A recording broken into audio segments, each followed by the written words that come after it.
वासुदेवाय। तथाष्टदशोऽध्यायः।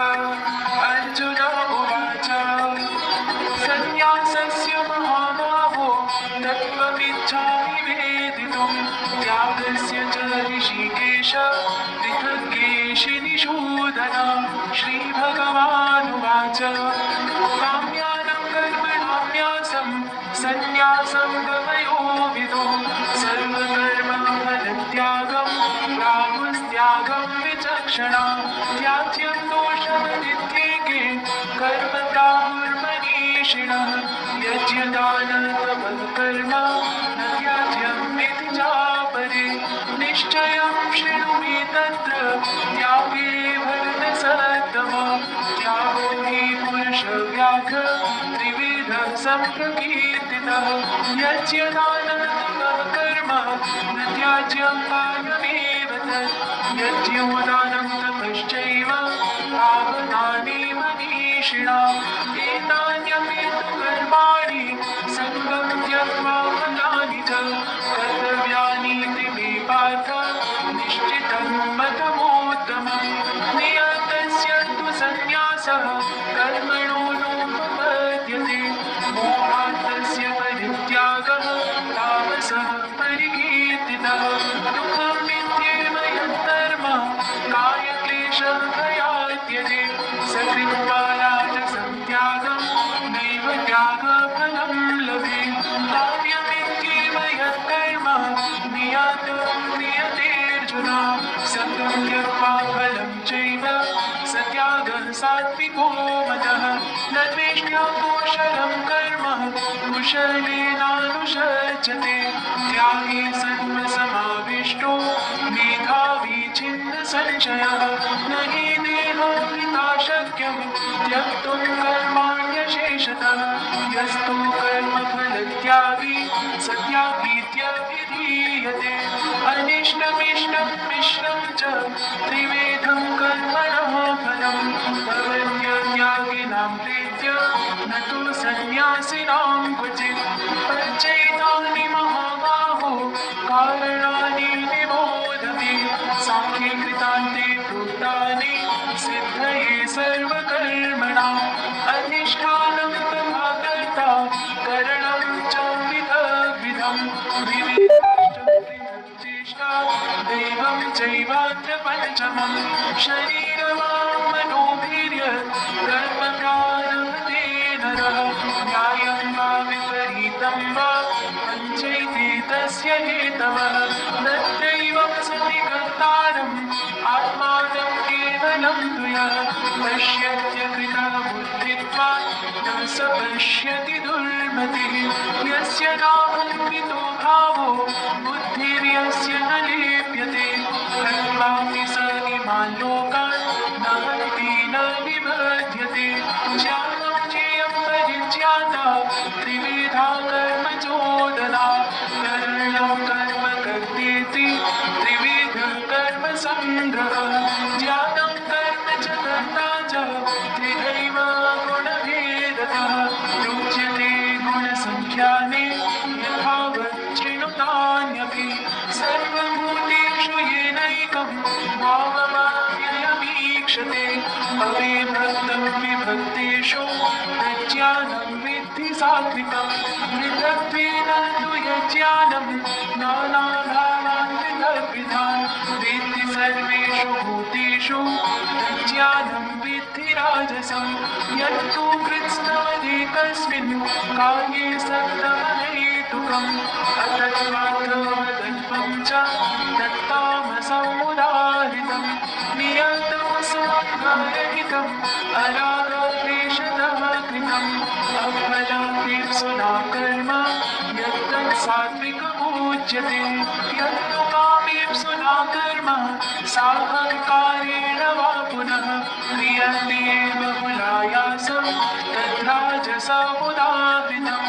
अनुबन्धं क्षयं हिंसा अनावेक्ष्य च पौरुषं मोहादारभ्यते कर्म यत्तत् तामसमुच्यते।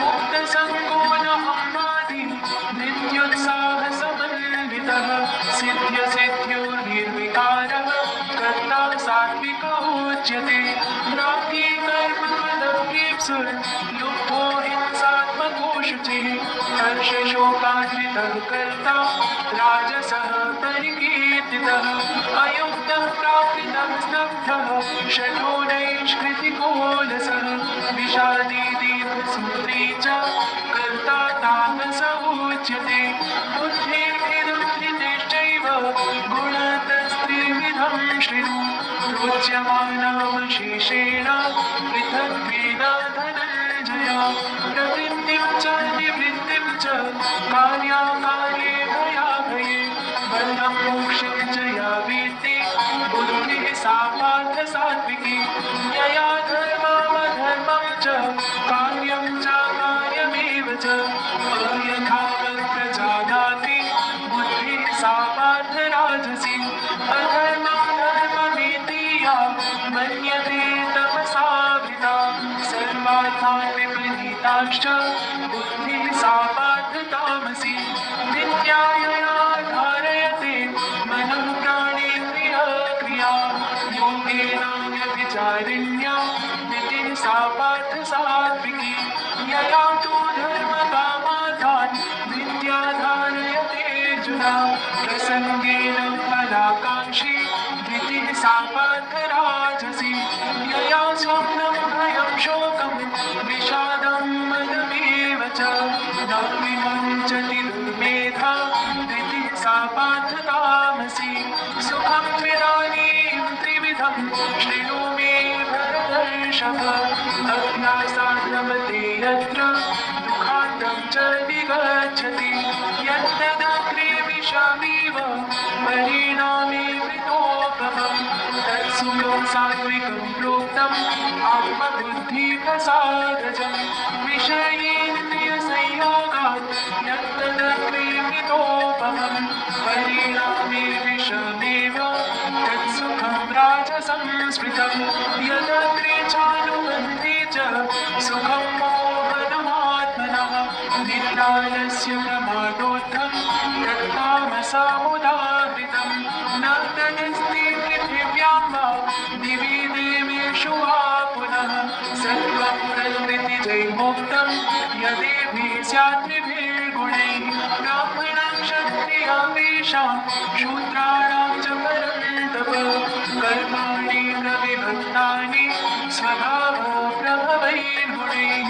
शमोदमस्तपः शौचं क्षान्तिरार्जवमेव च ज्ञानं विज्ञानमास्तिक्यं ब्रह्मकर्म स्वभावजं शौर्यं तेजोधृतिर्दाक्ष्यं युद्धे चाप्यपलायनं दानमीश्वरभावश्च क्षात्रं कर्म स्वभावजं कृषिकं लक्ष्यवाणिज्यं वैश्यकर्म स्वभावजं परिचर्यात्मकं कर्म शूद्रस्यापि स्वभावजं स्वे स्वे कर्मण्याभिरतः सत्सिद्धिं लभते नरः स्वकर्मनिरतः सिद्धिं यथा विन्दति तच्छृणु यतः प्रवृत्तिर्भूतानां येन सर्वमिदं ततं स्वकर्मणात्मभ्यर्च्य सिद्धिं विन्दति मानवः श्रेयान् स्वधर्मो विगुणः परधर्मात् स्वनोष्ठितात् स्वभावनियतं कर्म कुर्वन्नाप्नोति किल्बिषम् सहजं कर्म कौन्तेय सदोषमपि न त्यजेत् सर्वारम्भा हि दोषेण धूमेनाग्निरिवावृताः असक्तबुद्धिः सर्वत्र जितात्मा विगतस्पृहः नैष्कर्म्यसिद्धिं परमां संन्यासेनाधिगच्छति सिद्धिं प्राप्तो यथा ब्रह्मा प्रथाप्नोति निबोध मे समासेनैव कौन्तेय निष्ठा ज्ञानस्य या परा बुद्ध्या विशुद्धया युक्तो नित्यात्मानं नियम्य च शब्दादीन् विषयान् त्यक्त्वा रागद्वेषव्युधस्य च विविक्तसेवे लघ्वाशी यथा वाक्कायमानसः ध्यानयोगपरो नित्यं वैराग्यं समुपाश्रितः अहङ्कारं परं दर्पं कामं क्रोधं परिग्रहं विमुच्य निर्ममः शान्तो ब्रह्मभूयाय कल्पते ब्रह्मभूतः प्रसन्नात्मा न शोचति न काङ्क्षति सः सर्वेषु भूतेषु मद्भक्तिं लभते परां भक्त्या मामभिजानाति यावान्यश्चास्मि तत्त्वतः ततो मां तत्त्वतो ज्ञात्वा विशते तदनन्तरं सर्वकर्माण्यपि सदा कुर्वाणो मद्व्यपाश्रयः मत्प्रसादादवाप्नोति शाश्वतं पदमव्ययम् चेतसा सर्वकर्माणि मयि सन्न्यस्य मत्परः बुद्धियोगमुपाश्रित्य मच्चित्तः सततं भव मच्चित्तः सर्वदुर्गाणि मत्प्रसादान्तरेष्यसि अन्यचेत्त्वम् अहङ्कारात् न श्रोष्यसि विनङ्क्ष्यसि यदाहङ्कारमाश्रित्य न योत्स्य इति मन्यसे मिथ्यैष व्यवसायस्ते प्रकृतिस्त्वां नियोक्ष्यति स्वभावजेन कौन्तेय निबद्धस्वेन कर्मणा कर्तुं नेच्छसि यन्मोहात् करिष्यस्य वशोऽपि तत् ईश्वरः सर्वभूतानां हृद्देशेऽर्जुन तिष्ठति ध्यायन् सर्वभूतानि यन्नारूढानि मायया तमेव शरणं गच्छ सर्वभावेन भारत तत्प्रसादात् परां शान्तिं स्थानं प्राप्स्यसि शाश्वतम् इति ते ज्ञानमाख्यातं गुह्यात् गुह्यतरं मया विविश्यैतदशेषेण यथेच्छसि तथा कुरु सर्वगुह्यतमं भूयः शृणु मे परमं वचः विष्णोऽसि मे दृढमेति ततो वक्ष्यामि ते हितं मन्मनो भवद्भक्तो मद्याजी मां नमस्कुरु मामे वैष्यसि सत्यं ते इति जाने प्रियोऽसि मे सर्वधर्मान् परित्यज्य मामेकं शरणं व्रज अहं त्वा सर्वपापेभ्यो मोक्षयिष्यामि मा शुचः इदं ते न तपस्काय न भक्ताय कदाचन न च शुश्रूषवे वाच्यं न च मां योऽभ्यसूयते य एवं परमं गुह्यं मद्भक्तेष्वभिधास्यति भक्तिं मयि परां कृत्वा मामे वैष्यत्य संशयः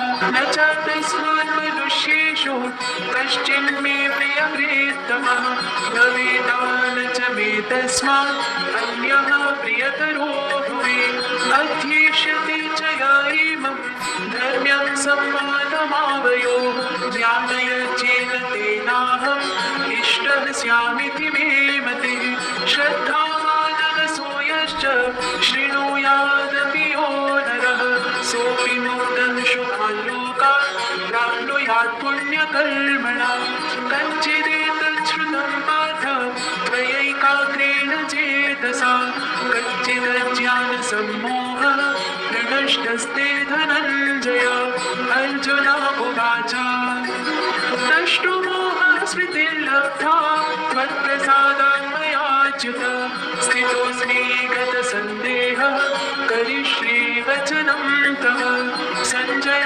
उवाच इत्यहं वासुदेवस्य पार्थस्य च महात्मनः संवादमिममश्रौषम् अद्भुतं रोमहर्षणं व्यासप्रसादात् श्रुतवान् एतत् गुह्यमहं परं योगं योगेश्वरात् कृष्णात् साक्षात् कथयतः स्वयं राजन् संस्मृत्य संवादमिममद्भुतं केशवार्जुनयोः पुण्यं हृष्यामि च मुहुर्मुहुः तच्च संस्मृत्य रूपमत्यद्भुतं हरेः विस्मयो मे महान् राजन् हृष्यामि च पुनः पुनः यत्र योगीश्वरः कृष्णो यत्र पार्थो धनुर्धरः तत्र श्रीर्विजयो भूतिर्ध्रुवानीतिर्मतिर्मम ॐ तत्सदिति श्रीमद्भगवद्गीता गीतासूपनिषत्सु ब्रह्मविद्यायां योगशास्त्रे श्रीकृष्णार्जुनसंवादे मोक्षसंन्यासयोगो नाम 18 अध्यायः।